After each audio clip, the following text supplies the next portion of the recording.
Hello, my name is Jimsi Kuborn. I'm the Executive Director for the City of Converse Economic Development Corporation, and thank you again for joining us today. We are here doing another Write Our Story. We're so happy to be back in the studio and being able to focus on our local businesses. So today I would like to introduce another local business, a business that has been here for 16 years.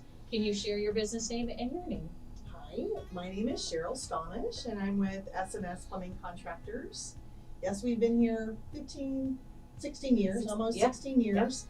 And my husband and I started our business 16 years ago, my goodness. And he is our master plumber. His name is Stephen Stanush. He is my business partner, and I am the operations manager. Wonderful. What's the best thing about Converse for your business? The best thing in Converse really is there's the amount of growth that is coming to the city. And I think also we haven't had a lot of problems as far as crime or anything that we would need to contact the authorities. But in those few times that we had to, they were very quick to respond. We feel safe here. If there's ever a need, they're there. Mm-hmm. So I think that is the best thing. That's why it kind of keeps us here. It's kind of like a small big town. Mm-hmm. Yeah, we hear that often, right? And that's the goal, right? A small big town. We want everyone to feel like they're part of the family. Yeah. What brought you to Converse 16 years ago? You know, we never lived here in Converse. We've kind of lived near the Converse area and trying to grow on the east side of San Antonio. My husband and I both grew up on the east side of San Antonio. And we actually, many years ago, were looking for a daycare for our son, our oldest son, and we found the Converse Christian School. And I just loved the school. And even though we were living here at the time, we brought him to daycare here. Well, and we just loved the area. And then our kids grew up and they started going to St. Monica's. And then we started looking for a place for our business. And Converse Business Park was perfect. It was a perfect location. It's close to 35, it's close to 10. It's just easy to get in and out of. So that's one of the reasons why we chose Converse. And we've looked in San Antonio for other buildings and we just can't find what we're looking for. That's why we chose to stay. Yeah, and we're grateful that you have. Absolutely. So Sherill, you've been here about 16 years. Tell me more about that journey. Sure. We started our business using our home for an office, and we rented a warehouse off of Converse Business Lane, just a small warehouse for some material and supplies. And then we upgraded after about 6 months or so. We upgraded to an office/warehouse. We were there for probably about 5 or 6 years, and then we upgraded a little bit more to a bigger office, bigger warehouse, still in the Converse Business Park. Mm-hmm. And we've been there probably 10 years. Yeah, in that new building, or newer to you, right? Right. The Converse Business Park, the original industrial park in Converse, is always full.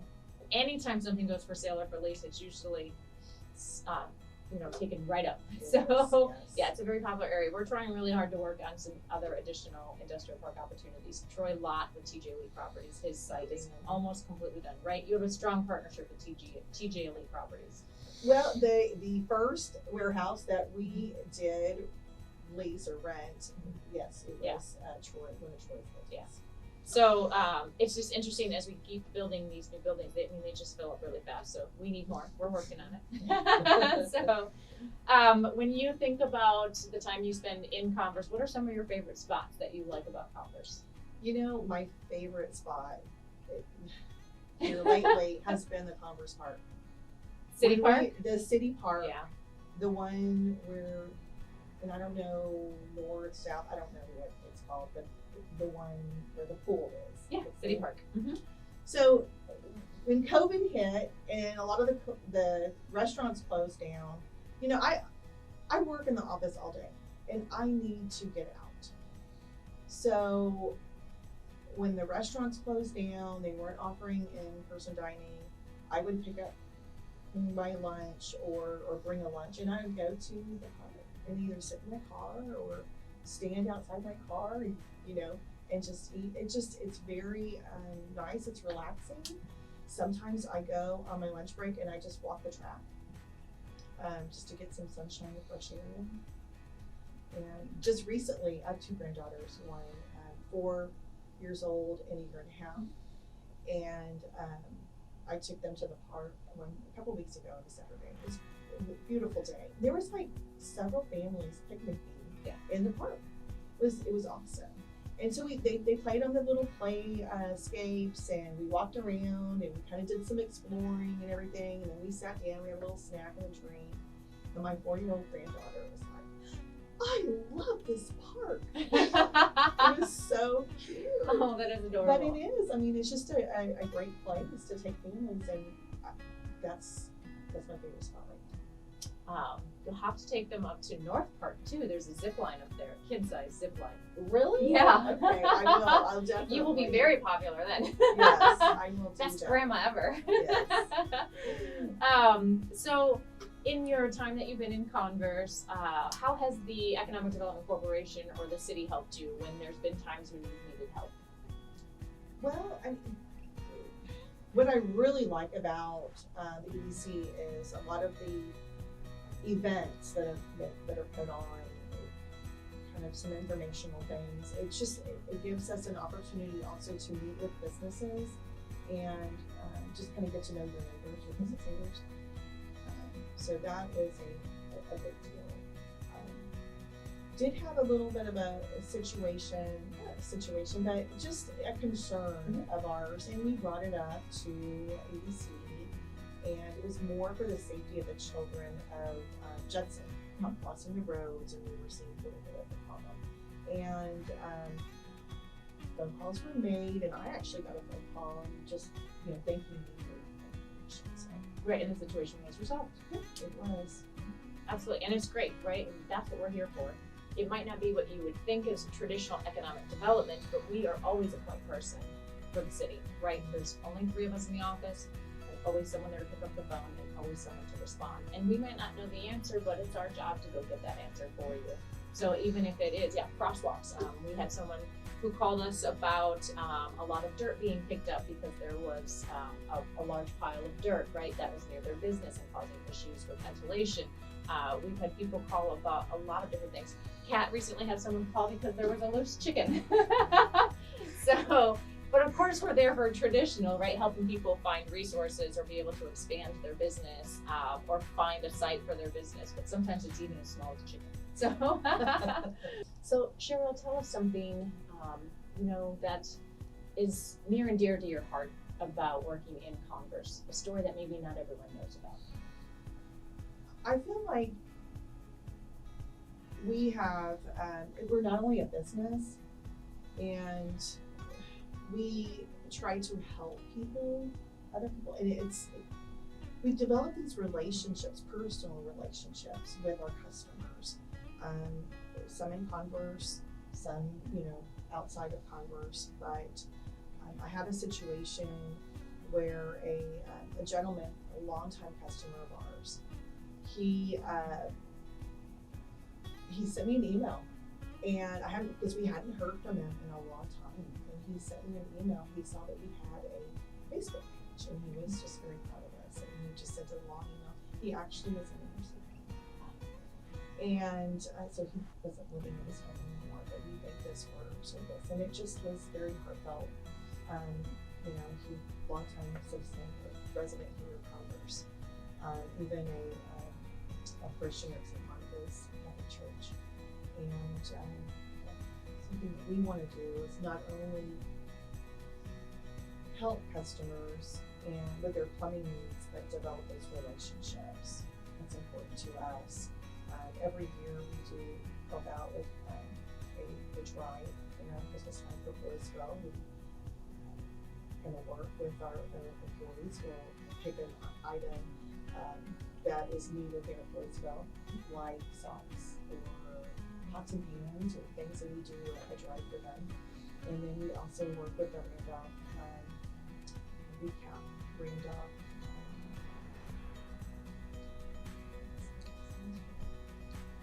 It is a organization that we kind of sponsor a family with that Thanksgiving. So it's not all about coming here and making it. It's about helping our community, helping others, and developing those relationships. Right, and it's something you might not think about at the first thought when you're starting a business is actually the impact, the personal impact that you make, right? Definitely. And you could be doing something, a plumbing company, or you could be, somebody who maybe is a pest company, or there's so many different things I think people don't understand, that it's not just about the service or the product that you provide, it is about being part of the community. And, in being in a suburban city is very different in your capabilities of having a direct impact, where you can be in the grocery store and you're going to run into somebody who knows you, right? Because you made an impact. You helped them. You were able to fix something in the middle of the night, or something that they thought that they just couldn't do, and it made a huge difference to them. So it's really cool to get a thank you note from so many years later. Yeah. So what do you think is the most difficult part of starting a business? I'm not sure about starting the business, but continuing the business. There is a lot of challenges and a lot of time that is taken away personally. I mean, you need to find balance. Trying to find employees to actually come to work. We've been very blessed with several employees that we have been with us for more than 10 years. And we kind of watched them grow, because being a plumber, you have to learn, you have to take classes, you have to be licensed. And we took pride in offering classes for our employees to better themselves, not just our field technicians, but also our office staff as well. So the most challenging is trying to find that balance between personal and business. Some people,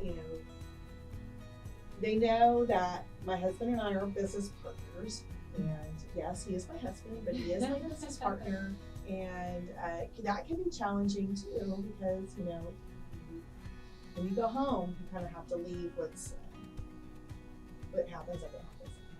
Right. And sometimes we may not see each other all day.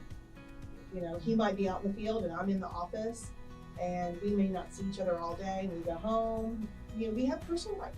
We eat dinner. We talk about other things other than plumbing. And the next day, somebody will ask, "Well, did you talk to him about whatever situation?" And I said, "Well, no, I didn't get a chance to talk to him yet."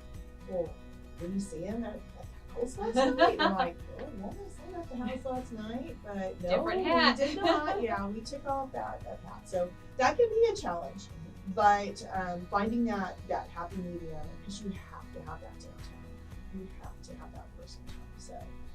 And what is something that you would say to somebody who is thinking about opening a business to encourage them to do so?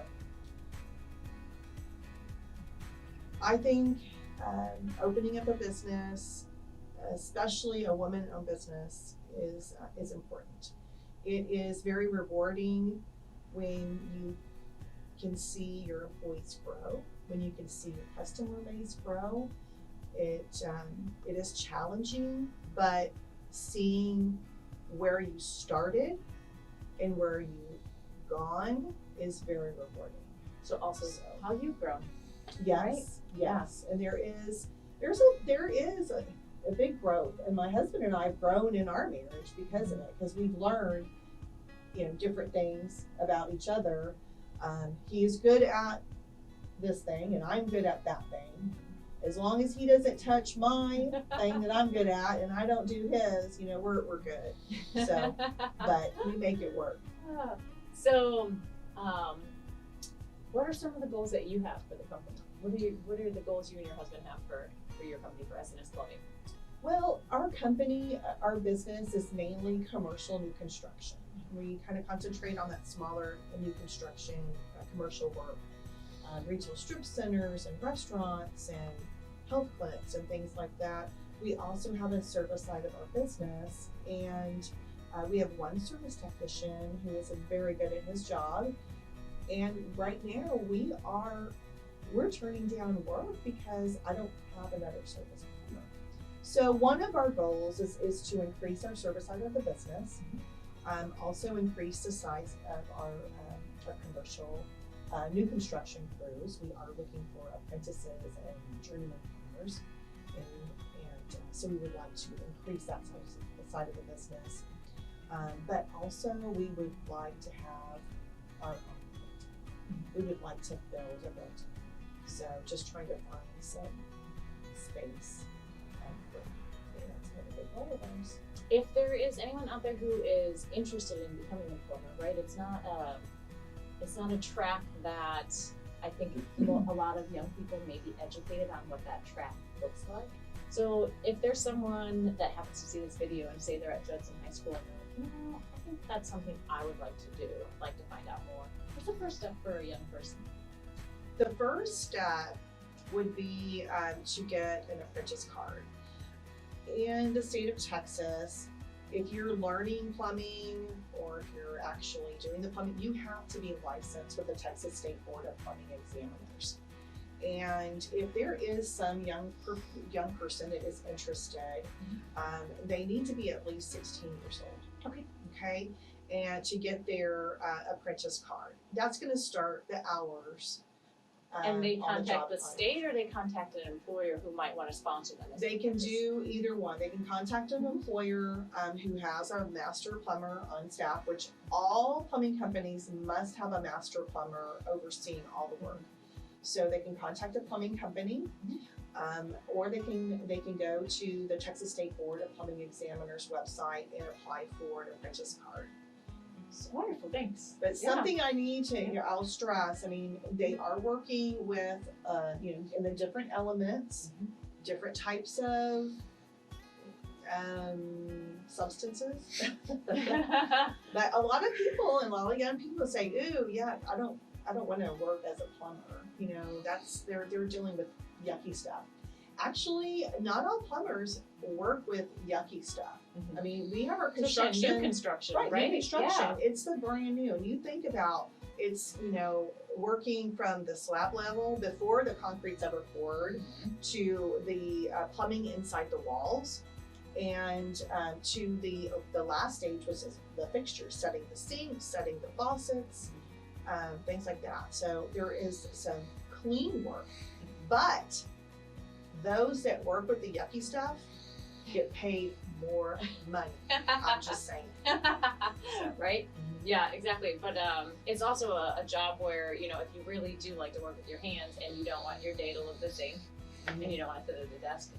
Yeah, absolutely. For sure. Yeah, for sure. And then there's just ways of actually getting, you can take that and you can actually move into the office and kind of working with plans or doing takeoffs or ordering material. There's different aspects. Then you start working with the architect and actually building the plans for the plumbing components of that new construction. Yes. Yeah. And it's just a great way to, maybe work and then go to school. If your goal is to get a college degree, well, great. That is wonderful. But there are some folks that college isn't for them. We're also members of the Plumbing, Heating, Cooling Contractors Association, PHCC of San Antonio, and we also have an apprenticeship program. And so there is some young person that is interested. We have access to that apprenticeship school, and that will allow them to not only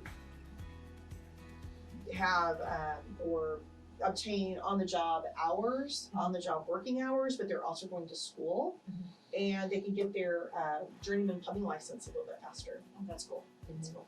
Well, thank you for helping me with some of that information. Sure. So hopefully we have the ability that some younger people will see that too. So we're going to end on a little bit of a high note so you've been in this community for a substantial amount of time.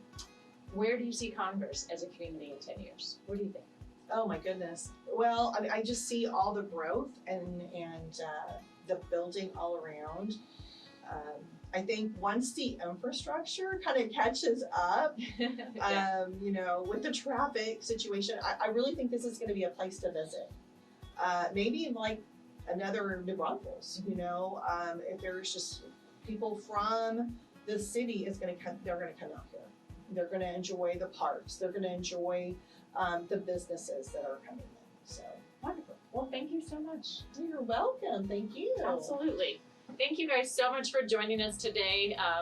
Very grateful that Sherill was able to take some time out of her day and come chat with us, and we get to find a little bit more about her business, S&S Plumbing, as well as those who may be looking to getting into that industry. So again, if you are a business who's watching and you're looking at where you should place your next business or your new business, please consider choosing Converse. We have a lot of information on our website, which is chooseconverse.com. Thank you so much, and we'll see you next time.